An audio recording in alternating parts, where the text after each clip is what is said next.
Oh,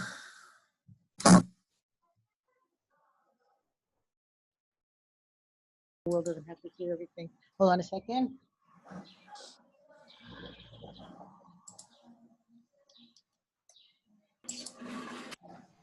okay. As you can all see, I'm recording this session for the sake of future generations, which I think is one of the main reasons that we're all here today. So, Zikaron BaSalon is an organization in Israel that tried to start moving some of the, to get more people to talk about the Holocaust and to be able to hear more eduyot from more witnesses of the Holocaust of first or second generation. And the main idea is bringing people into your living room. That's why it's called Zikaron BaSalon, where you have people come into your house and we can talk about personal stories about the Holocaust, something that's playing with music and other things. A few years ago, my father came over to our house in Leshem and he gave a talk. He gave a similar talk in Hebrew.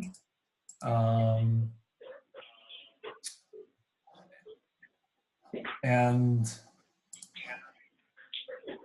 he gave a similar talk as people in Hebrew. I think the talk was very good. I've heard my father speak in the past. And I think that it would be good to also allow us all to hear him today. And we're doing it in English for the sake of other people who don't speak Hebrew as well. So the main talk is about my grandfather's town, Tarnogrod, which my father, Sheldon Schorer, is going to present very soon, and everything around that. Just a few things that I wanted to talk about. The agenda is going to be a talk of about 45 minutes or so. After that, we'll give time for Q&A. Basically, I just muted everyone just because a lot of the background noises in the houses, a lot of times Zoom takes the attention off the main speaker. So I muted everyone, but you can unmute yourselves if you have a question. You can raise your hand. My father said that it's fine if people interfere in the middle. If you want to talk, basically if you're on Zoom, you can push the space bar or you can unmute for a while and then you can talk, ask your question, then please mute back so we can hear my father's reply. So that's mainly that. I'm going to try not to mute people, specific people. And after the 45-minute talk, Q&A, we're going to move on to ending up the ceremony, I guess we can call it.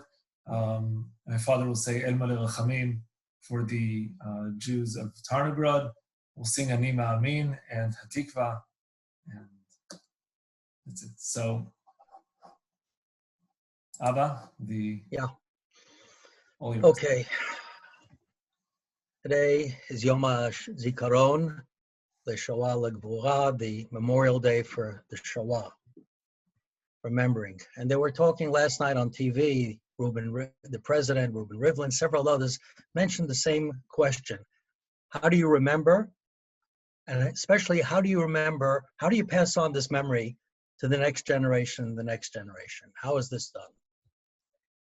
And I was thinking of a number of things connected to that, and this is what I want to talk about, specifically in how my father transmitted his memories to me.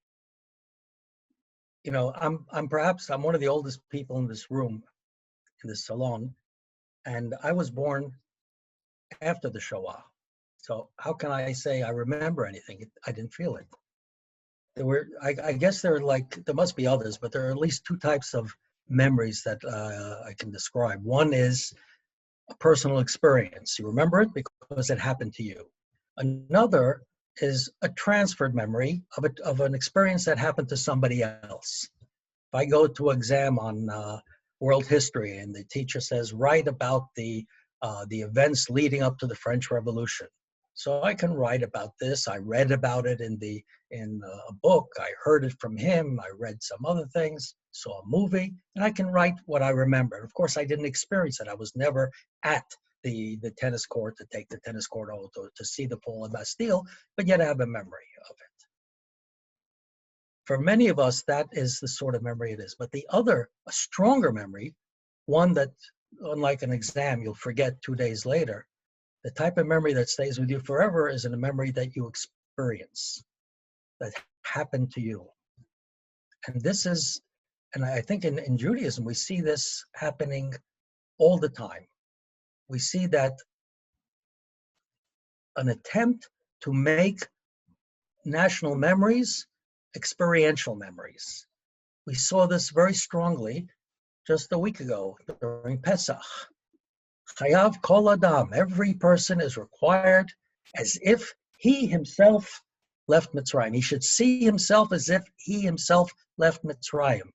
This is an attempt to take an event that happened 3,000 years ago and make this your own personal experience. It says later on in the Haggadah, Kol amarber usaper b'yitzias Mitzrayim harei ze meshubach. The more you talk about it, the better it is. It's the more praiseworthy it is. How can you talk about it all night? How can you talk about it? There's a limit to how much you can talk about it. After all, it's only a few verses in the Bible. You read that, you're done. What more is there to say? Well, if you're just writing about some historical event, the French Revolution, all you know is what was given to you and what you heard, and then you give it back. But the feeling of you yourself leaving Mitzrayim, leaving Egypt, makes it personal. Suddenly, you are a free person. Suddenly, you understand and you feel freedom. And that's why you can talk about it. And the more you can talk about it more, because you talk about what it means to you. As I said, I was born after the Shoah. But a lot of it helped, for me at least, clearly define and shape a lot of my life. It is the feeling of being part of the Shoah is one of the reasons I'm sitting here today in Israel, although I grew up in America. The reason of the Shoah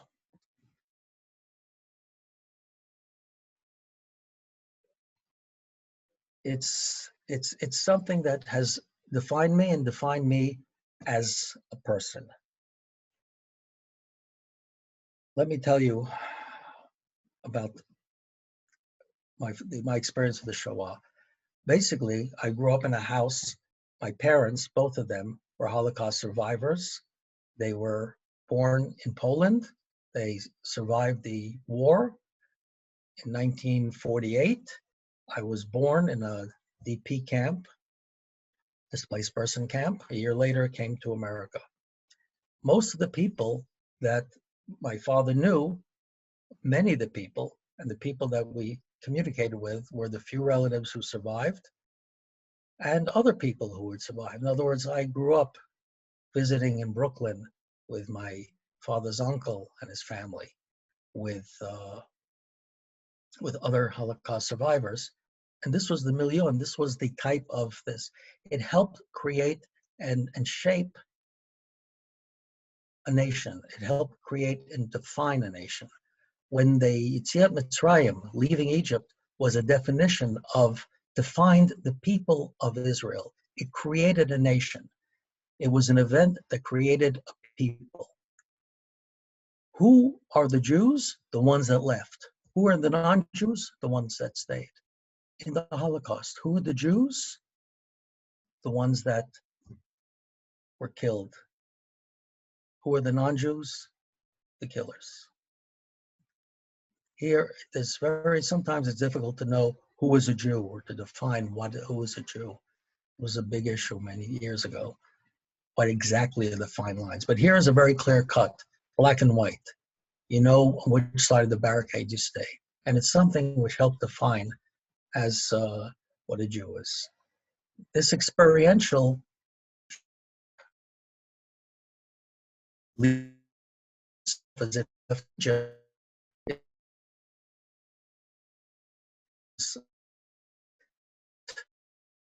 aside 2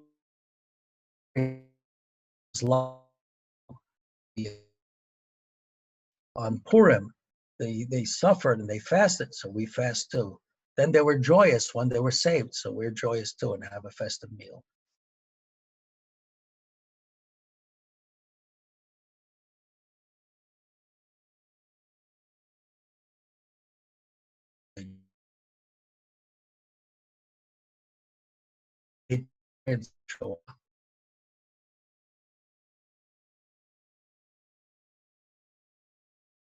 The family, and it is transmitted. Haggadah, the message is transmitted from generation to generation. So too, perhaps that this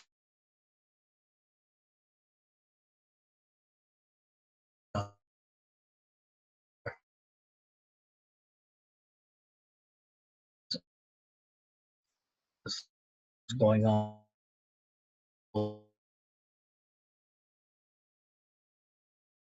But the more you talk about it, the more it's make it relevant to you, the more that you can feel about it. My father,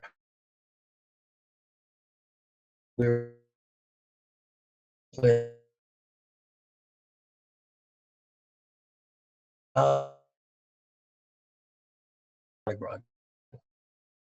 me in like maybe it exists, maybe it even exists today, who knows, but it's a thought, it's a mind, it's something else. But in 1980,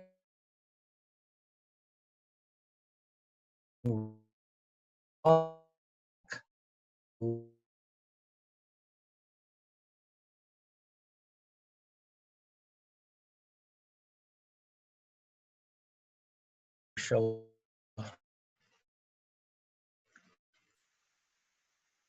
Tarnogrod is located in the south of Poland. There's a triangle you can draw from Warsaw, very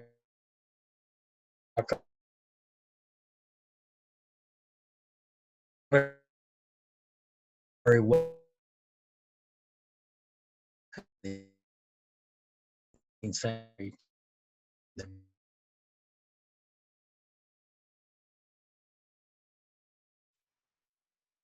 Thousand were Jews. In this town, I think this is perhaps some, and that's looking at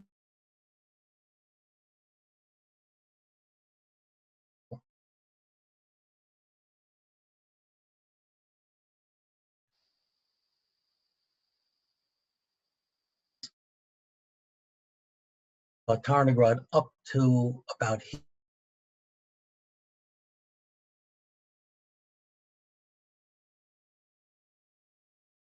to east of Warsaw. There were 3 concentration camps from south to north: Belzec, Sobibor, and Treblinka. In 1942, the Germans, in January 1942, the Germans held the Sobibor and about 750,000 in Treblinka. Later, during the war, about 400,000 were killed in Auschwitz. This is where it happened. The Jews of Tarnogrod, when my father ran away at the end of September 1939, he ran east. His parents and his younger children, his younger brothers, stayed in the town. All right, it'll be hard, but what are you going to do? You're going to run away? What, the Germans are going to kill you, an old man and family? And yet that's what happened in November 2nd, 1942. They killed all the Jews that were remained in Tarnogrod and buried them in a common grave. In 1984, my father went back to Tarnogrod and found the grave. Ethan, could you? There's the common grave. This is when my father came back, it was just an open field. Nothing was there. 1 year later, after his efforts, he was able to get the help, with the help and assistance of the Polish government. They built this grave, which is 20 meters long. A bulldozer excavated to see what it was. It's 20 meters long that goes all the ways down to the bottom, and 1.5 meters wide. And in here are buried my grandparents, my father's parents, uncles, and Jews, other relatives, and all the Jews of Tarnogrod. Please show the shul. There's the shul. It says on the side, bibliotech. It is today a library. When we were there in 1985, we went in 1985 to dedicate the Tarnogrod common grave, and we made a special ceremony that was prepared for us by Rav Shlomo Goren, who's the chief rabbi. When my father was there in 1984, the Jews of Tarnogrod were killed. Their bodies were put on, they were just herded to the center of town, shot with machine guns, and then some wagons, 3 wagons, the bodies were thrown onto the wagons, taken to the common grave, which is only a few hundred meters from the shul, and thrown into a large pit. The pit was covered with limestone, and that was that.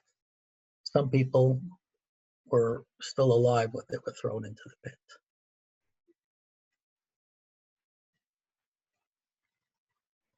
When my father came back in 1985, we dedicated that, and then my father did more things. In 1985, when we came there, this shul was an abandoned warehouse. It was in terrible shape. Garbage was on the inside. Today, it has a more distinguished life as the public library, which my father helped build. If you go inside, you can see at the back of the wall, there's a long curtain, a long tapestry covering from ceiling to the floor, the back. You go behind the tapestry, you can see where the Aron Kodesh was carved out. That was where the Aron Kodesh, this was the shul. Ethan, please show the 4 generations. When I was in the shul at one time, my father is standing here to my left, Ethan to my right, and he's holding little Avri, who was having his brit milah that day. When we were in the shul on the family trip, another one of the ways my father helped pass along the memory by physical experience. When we were in the shul, I asked my father, could you show me where your father davened? Where did he sit? He looked around and he pointed to a spot. Ethan came over. I was there. My father was there. United with the spot that my father was. 4 generations, we were united in that shul. Years later, I had the privilege of returning to that shul with my wife and my 3 children. And at the same time, 120 people from my wife Candy's school, students, 110 students. No, there were about another 20 faculty and parents of the students who came. 130 people came to that shul. And we davened mincha. And this was the place where the Germans came and killed all the Jews of Tarnogrod so that they can be eradicated. And here, 110 strong, proud Israeli youth said amen, and I said Kaddish for my relatives and the Jews of Tarnogrod. It was an extraordinary moment. It is another way that memories happen. And it's especially strong because I realized one other thing. Hitler tried to kill the Jews. He tried to kill my parents. But his ultimate target was not only my parents. His ultimate target was me and my children and my grandchildren. Hitler came for the future generations. He came, my parents were just a tool to him, a means of getting at me, my children, and my grandchildren. Every person is supposed to be seen as if he himself left Egypt.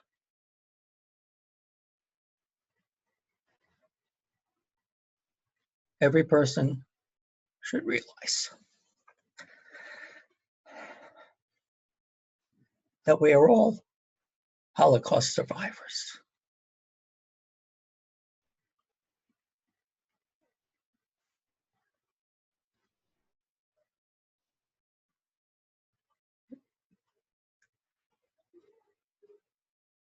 I think what happened to the Jews in Tarnogrod was typical of small towns.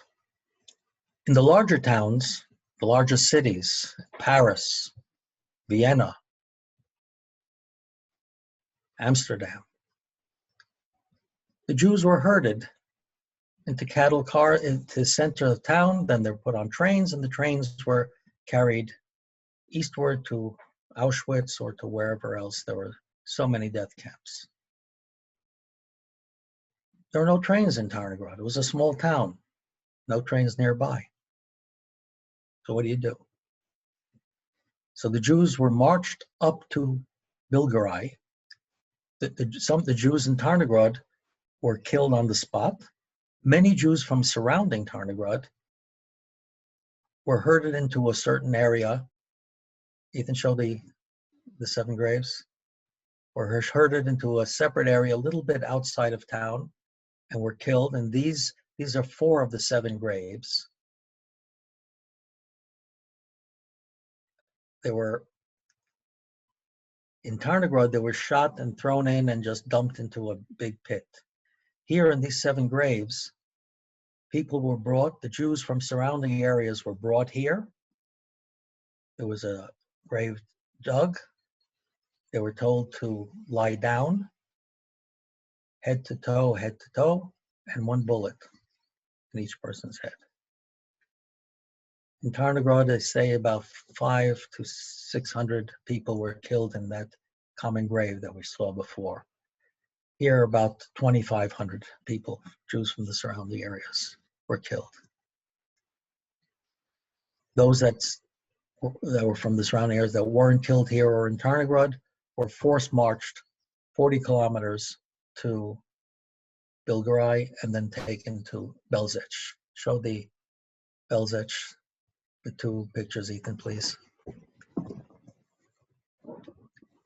There's the entrance to Belzec. The death camp itself was completely destroyed.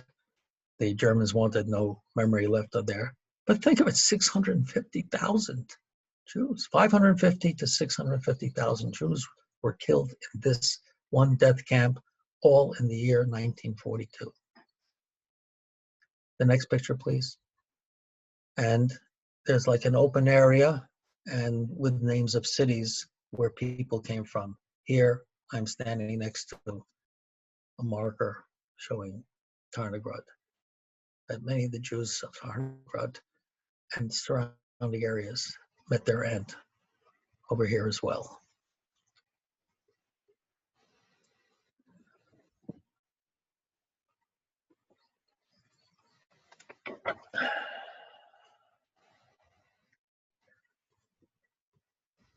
All right, please show the Hartzion. Talking more about the memorialization of Tarnogrod and how to remember. In the 1950s on Har Zion, there is a Martef HaShoah, a cellar of the Shoah, where people were invited to put markers. And it's a very small area. And you can see there's a marker for the town of Tarnogrod. In the early 1970s, the Landsmannschaft Society asked the peoples of various towns to memorialize their towns in books. And books were written. We have a book, a Yiskar book of Tarnogrod. And also, if they wanted to place in the cemetery in Cholon a memorial. Each town that took up this task, and there were dozens and dozens, designed their own memorial and put there. Please show the memorial, Ethan. This is the memorial for Tarnogrod. On the right, you see a tombstone. Please show it. It says, L'zecher K'doshei Kilat Tarnogrod, memory of the victims, the martyred of the city of Tarnogrod. And right underneath, interestingly, it said, Eifo Atzamot Shalem, but where are their bones? In the early 70s, no one had yet returned to the town. And as I said, it was a memory, a mystical place, something that who knows what happened there. Where did it go? Where are the dead of Tarnogrod? Where were they buried? It wasn't until my father went back in 1984 that we found where they're buried. And at the dedication ceremony in 1985 that I was privileged to attend and take part in, they took some memorials, a small pair of shoes that were found in the common gravestone before they covered it with cement, and a few other small items, and dirt from that common grave. Look at the previous picture.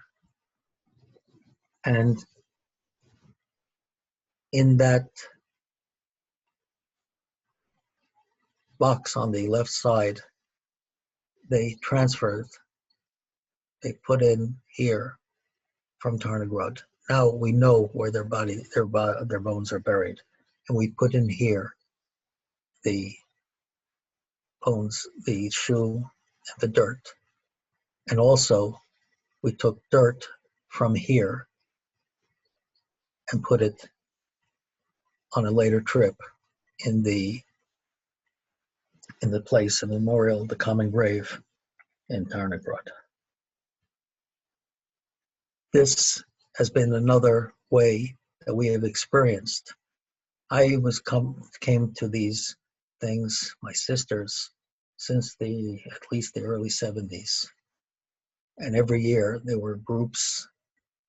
It was a large group. I think it was 50 to 80 people would come on Yom HaShoah today and come here and hear talks and say prayers and say Elam Ali Rachamim and say Kaddish for the Jews in Tarnogrod.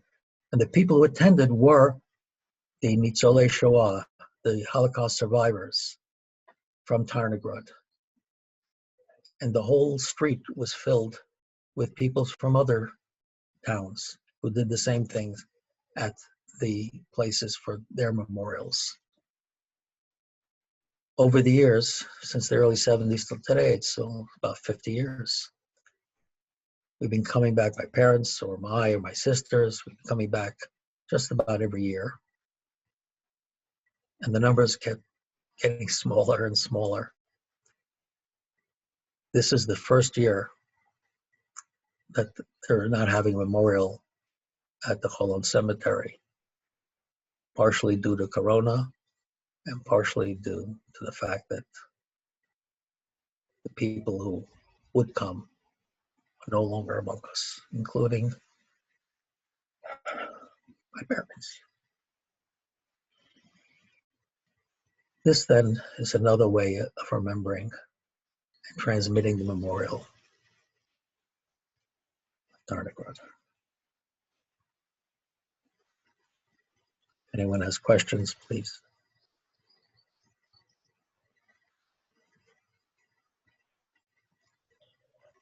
I don't have a question. I just wanted to comment. I'm listening. Oh, I didn't know if you heard me. This was excellent. This is excellent, and even I learned new things that I didn't know before. Thank you for this. And This is my sister Jerry speaking. Yeah. From my experience of yesterday, we had a yurt site for Jay's father, and we did it over Zoom. Many, many more people attended than could possibly attend it physically in Sheldon. The fact that we did it this way, I think, is more of a.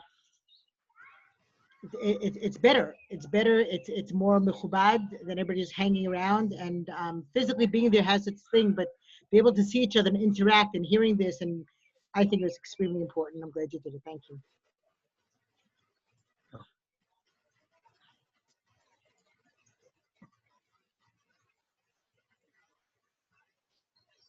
Ethan? Yes. Yeah, so let's finish up with the El Mali, etc. Okay.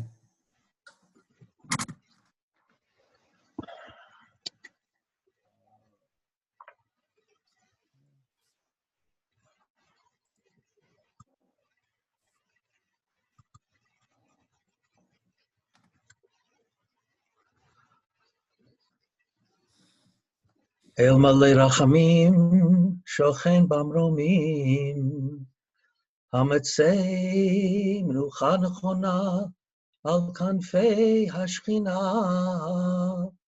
B'ma'alot Kedoshim Utorim, Kezor Harakia Mazhirim,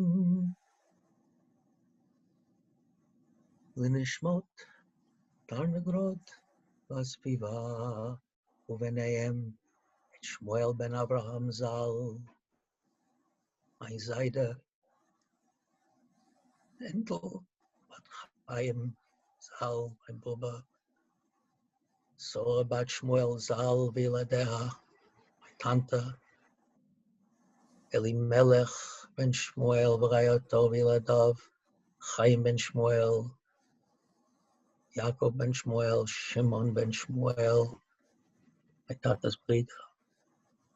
ואת כל קדושי טארנוגרוד והסביבה שנרצחו על ידי הנאצים ועוזריהם ונפלו על קידוש השם וקדושת העם ואת חללי 6 מיליוני היהודים בשואה באירופה שנהרגו, שנשחטו, שנשרפו ושנקברו חיים על קידוש השם בידי המרצחים הגרמנים ועוזריהם משאר העמים.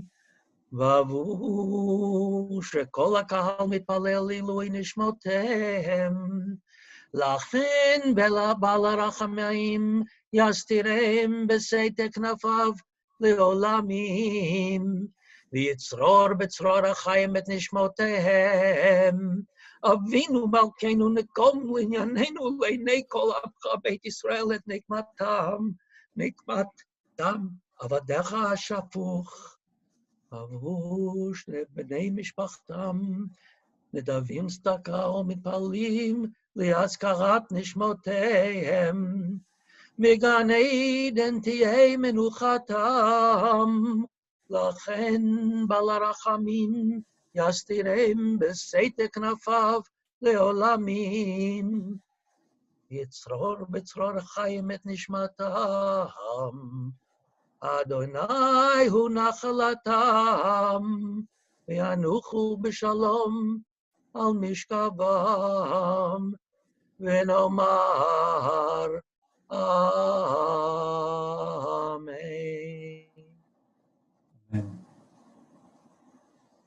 We'll now sing Ani Ma'amin and Hatikva.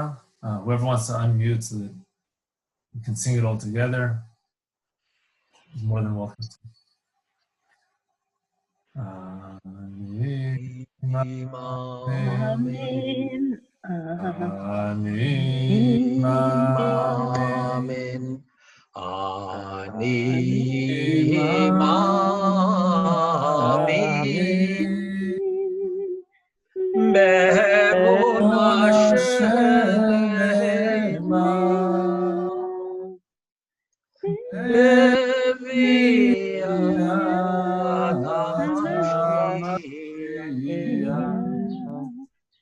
בביאת המשיח אני מאמין, ואף על פי שיתמהמה עם כל זה אני מאמין.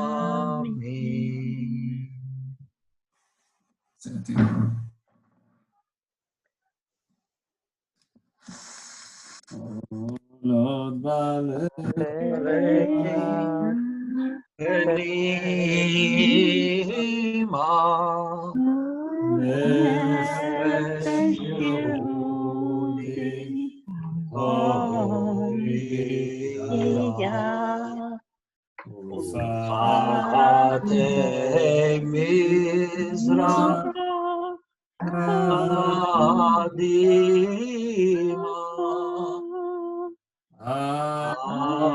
אציל ציון סופיה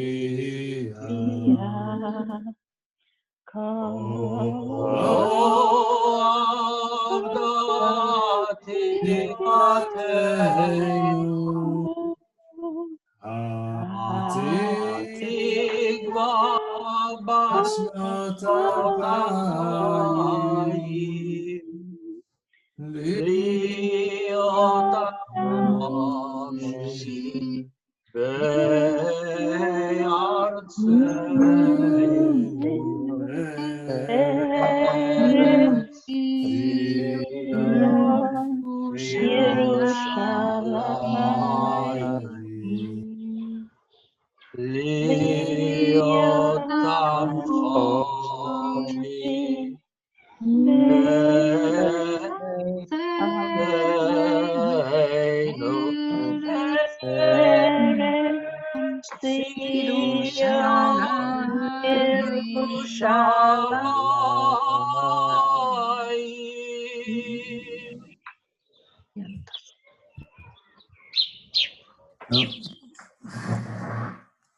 Thank you everyone for joining.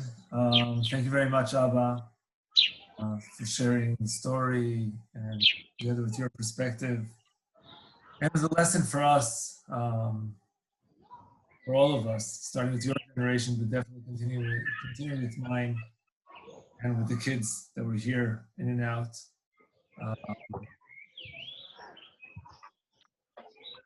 Thank you.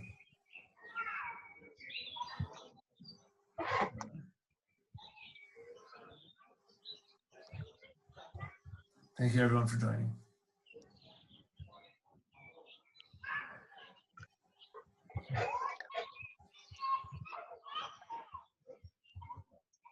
Thank you, Shelley. Thank you, Abba.